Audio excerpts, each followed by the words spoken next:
I'm Coach Daniel, and if you want to sleep really well for the rest of your life, this channel is for you. In this episode, I haven't compiled, I think, my most important thoughts about medications, and I came up with a real practical way of giving you some guidance in terms of whether you should stop taking medication or if it probably isn't a problem using medications or taking medications going forward. I hope it'll bring a lot of value to you. We have a question that really prompted me making this episode today, and we're going to read it in a second. But first, I just want to say, if you find everything you need on this channel to get to a place where you sleep amazingly well, that is fantastic. I'll be so glad to hear you share that if that happens. Of course, if you think you need a little bit more support, etc., then you are invited to download BedTyme, my app, where I coach from the App Store. And if you go down that route, if you want to work with me, I'd be super happy to have you. So you're invited. All right. With that said, let us check this this question that came in today from Matt. Initially, Matt had asked about medications, and I wrote a comment that you can read on Ask in the comment section to Ask Daniel number 69. And one thing I pointed out there was that basically, the more you think of yourself as like I really can't sleep without this, typically the more reason actually not to take something. But I said, if you're actually not very attached to that, or if you don't think of that very much, then there's usually not so much problem. Basically, I said no conflict, no problems. And then Matt said this as a comment to that. Thank you for such a helpful and informational post again. To be honest, I do feel as though I'm becoming somewhat dependent on them, and often think as though if I did not take them, then I won't sleep well or often at all. Perhaps having the aid gives me some sort of false sense of confidence. So if they're causing conflict, how would you suggest addressing the issue? I have been finding your videos very helpful, especially in regards to demystifying certain sleep concerns. Would you recommend to stay on the same dosage while continuing to educate myself on sleep and undergoing the therapy for underlying mental health concerns? Ultimately, I would love to be able to get some form of sleep without them, as I'm concerned about long-term effects, which again only causes more pressure. Very good point there, Matt. Yeah. Thank you again for all your help and time. It's so very appreciated. Anytime, Matt. This was a great question, and I'm very happy because I think this episode will become a good one and bring a lot of value. So let's get to it. It's this episode is structured as follows. First, a little bit of like general thoughts on how sleep medications produce at least a sense of like you sleep more. You know, it's kind of like you may think it's splitting hair, but I always want to say they don't make you sleep, and I'm going to comment on that in detail. And then I have some kind of general thoughts that I think are really helpful, and then we're going to get to these 3 questions that I hope you'll find really practical. So with that said, let's jump in here and talk about one of my favorite topics. We're going to do it really briefly because I know a lot of you are tired of me talking about this, but it's the gas and brake model. So briefly, sleep is regulated like this. Sleepiness is the only thing that makes you sleep, and the only thing that can make you sleepy or have a strong sleep drive, that is wakefulness. The longer you're awake, the more sleepy you become. That's the gas in our sleep system. And then we have the brake in our sleep system, which is hyperarousal, which is this heightened state of alertness. Your body's kind of anticipating something. It could be a threat. It could be like worried or anxious or excited, but it's like something is about to happen. That's like hyperarousal, and that's the brake in our sleep system. A very important brake, because sometimes we're not supposed to sleep. Like when the fire alarm goes off, you know, we want to have that brake in place. That's the gas and brake. Sleep is very simple. A lot of gas, no brake, you sleep great. A lot of brake, no gas, you don't sleep at all. With insomnia, you often have both. You have this conflicting, like it's kind of like driving a car, but you can't really drive it. It's like you go forward a little bit, you have some gas, then you stop, then it stops for a while, then gas a little bit like that. That's like typical with insomnia. Now, how do medications then quote unquote work, right? That's the question. So as you know, having reviewed that gas and brake model, we know that medications cannot increase the gas. The only thing that can increase the gas is being awake. So medications cannot produce sleepiness, or hunger for that matter. Hunger is very similar to sleepiness. It kind of increases the longer we don't eat, and nothing can make you hungry except not eating. Same thing with sleepiness. Nothing can make you have that sleep drive except staying awake. So that's not what they do. Medications do not make you more sleepy. And also important to know is that medications can actually not change your emotions. For example, hyperarousal, which is a heightened state of alertness, it's an emotion.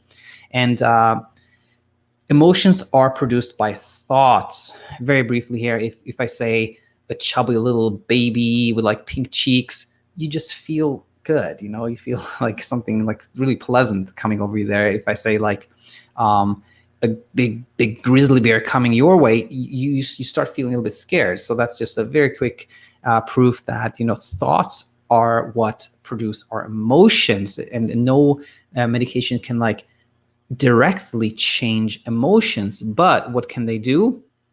Well, they can alter our thinking process in two ways. And as we said before, thoughts are what produce our emotions. So if our thoughts are different, our emotions can become different as well. So medications can alter your thinking two ways. The first is sedation, and the other one is belief.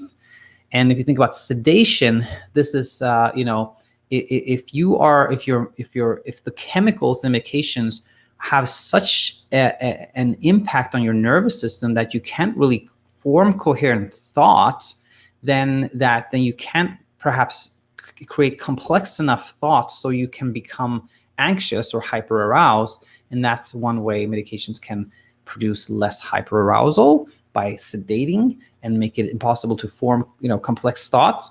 And the other one is beliefs, that if you believe that something will help you, then you start thinking differently. Your thought process becomes, oh, this will help, this will be good for me, this will, and that thinking, those thoughts can reduce hyperarousal. So that is how medications can make it easier to sleep, because they change your thoughts in one of these two ways, which leads to less hyperarousal, which allows your body to sleep. And I think it is super important to say that medications don't make you sleep, because when you start believing that, you'll have we're going to talk about later, which is called confidence seeding. You externalize confidence.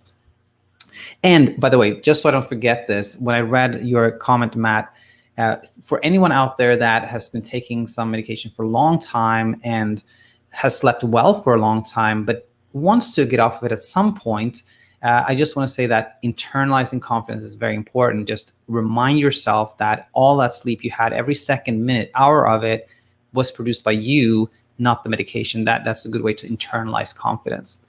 All right, so with that said, some kind of semi-random thoughts here that I think are very appropriate, though. And one of them is this one. Alcohol has a sedating effect on us. We all know that. Now, if somebody has a glass of wine at dinner and they enjoy that, and the purpose is just pleasure, and they also happen to feel a little bit like calm and relaxed, etc., and they sleep well at night, zero problems with that, because the intent is pleasure. But if somebody has the intent with drinking alcohol, like I can't sleep, so I'm going to drink alcohol to make myself sleep. If the intent is producing sleep, you feel intuitively, you can just feel how that is not a good idea. And I think the big reason for that is we all sense that, okay, this person takes a glass of wine, but they can't sleep. Then they take a glass and a half, still can't sleep, and you can see how that becomes a slippery slope. And that, I think, is really important. And it's like actually very similar to medication. If the intent is like, I take this medication so that it makes me sleep, you can see very easily how that can become the same type of slippery slope. It becomes, if the purpose of drinking alcohol, if the intent is to produce sleep. So I always like to point this one out, because when it comes to alcohol, we very intuitively feel that, and not necessarily the same with medications, because it seems like, oh, this is prescribed, certain milligrams, it's controlled by a doctor, it'll probably be fine, but it's really the same thing going on there. And another point I want to make here, which is kind of very different from the other one, is that being dependent on something let's say somebody's taking, something for, many years for sleep and feels like I'm dependent on it, but I'm sleeping fine. There's no conflict. It's okay. I don't think much about it. Then I want to say firstly that I do believe that's at that, when somebody's taking a medication for many years and even many weeks, I think that is a psychological dependence for sure. I agree with Greg Jacobs, who says that after a few weeks on a medication, there's no real, the chemicals are not really producing any dependence. It's all, that's psychological dependence. But that said, what the point I want to make here is this one, that many people are dependent on coffee. There's millions and millions of people who are dependent on coffee, and we don't look at that as a problem.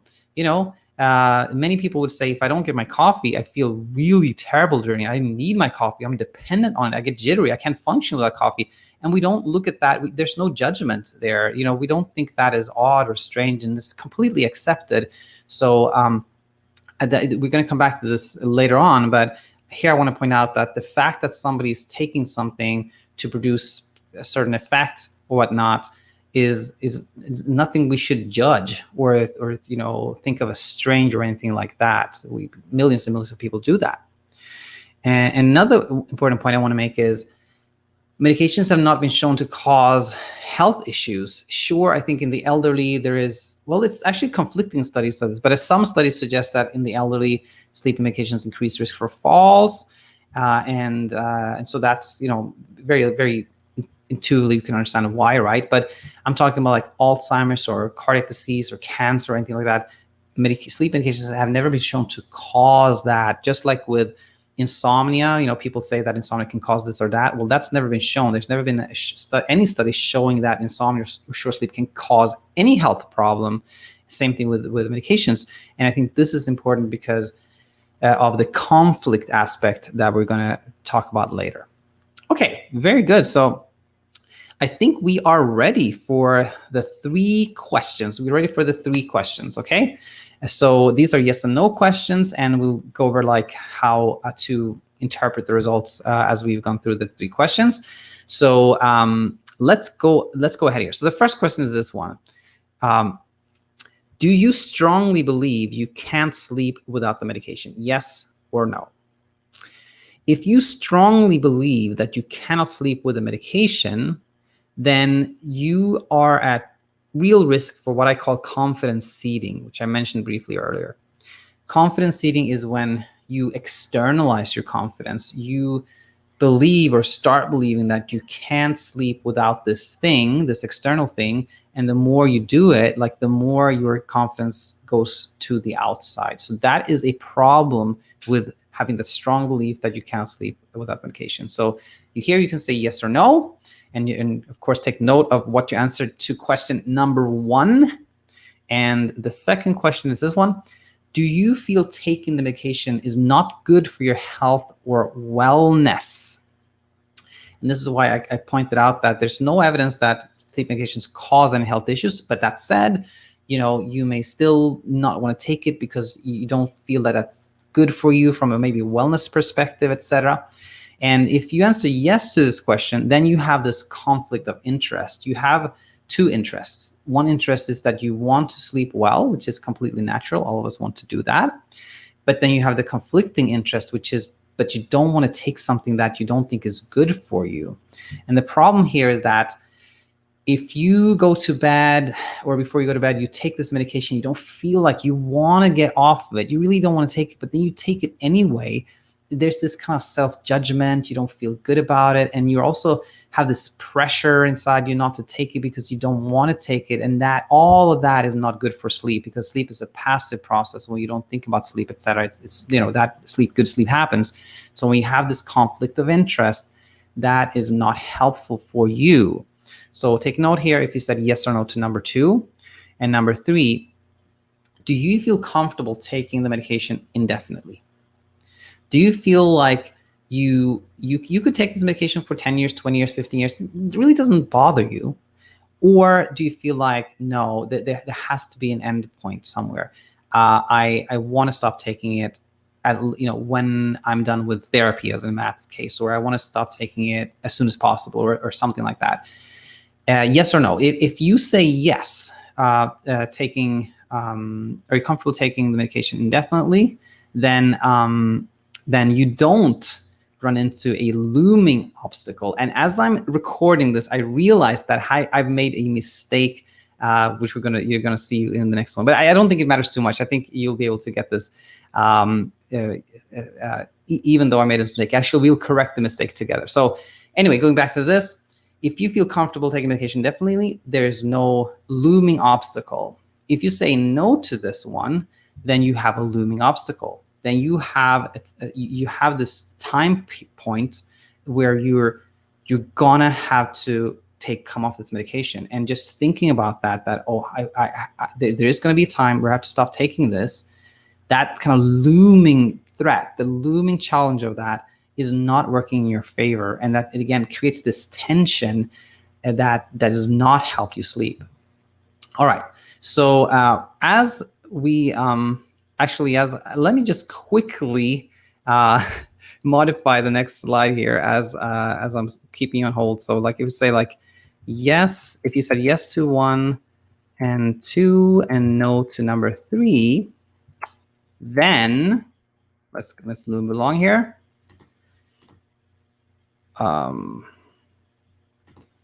Really sorry about this.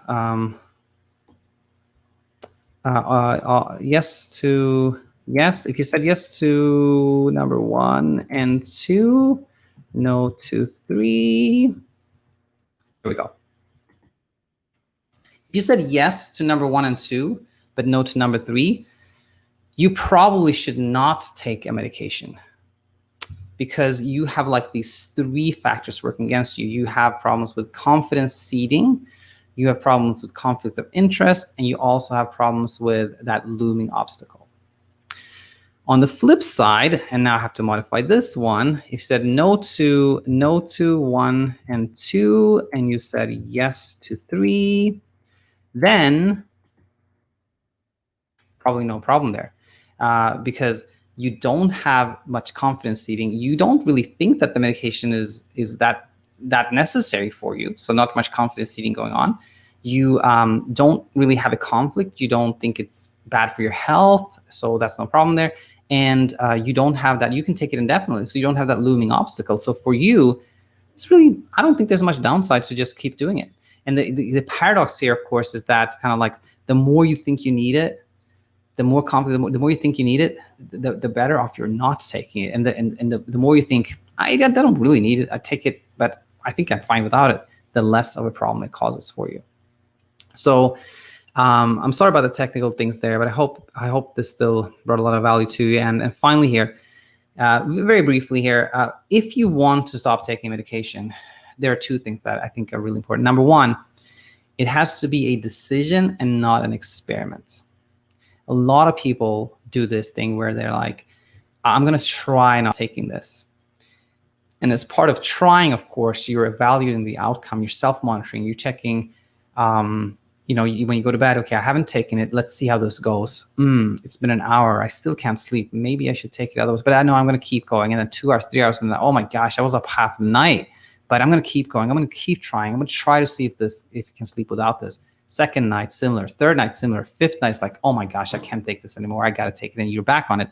2 problems with that is, the reason you had so much trouble sleeping was not that you stopped taking medication, but it was the trialing, the experimentation, the self-monitoring. So that's like problem number 1. Problem number 2 is by going back on it, you seem to have evidence that you truly can't sleep without it. So you have done even more done more confidence seeding there by doing this experiment. So it has to be a decision. It has to be like, okay, I've decided, and anyone who's working with a prescribing provider, of course, talk to them. But it has to be a decision. I'm going to stop taking it this and this date, and that's it. I'm not looking back. Now, the second one is the long trial. When you trial off something. So I've run into this many times where somebody's slowly coming off of medication. That may seem like a very reasonable, sensible thing to do. But there are 2 problems with that. One is that it's this implied message that the medication is really, really important and does a lot, and therefore you have to go down very slowly. That in itself strengthen this belief that you really need it. And then number two is that you have this looming obstacle problem. Again, you're going down very slowly, but at some point you're going to completely have to come off of it. So that looming obstacle makes it really a painful process. So I think for anybody who wants to stop taking medication, make a decision and make it and like come off quickly. Like maybe take half the dosage for 1 week and then come off or something like that. That I think is the best way. So Matt, I hope that this it was really helpful. If you have any more questions, please let me know. And anyone who has a comment, please comment in the comment section or send a question to questions@thesleepcoachschool.com. Thanks so much, and I'll be back tomorrow. Until then, take it easy.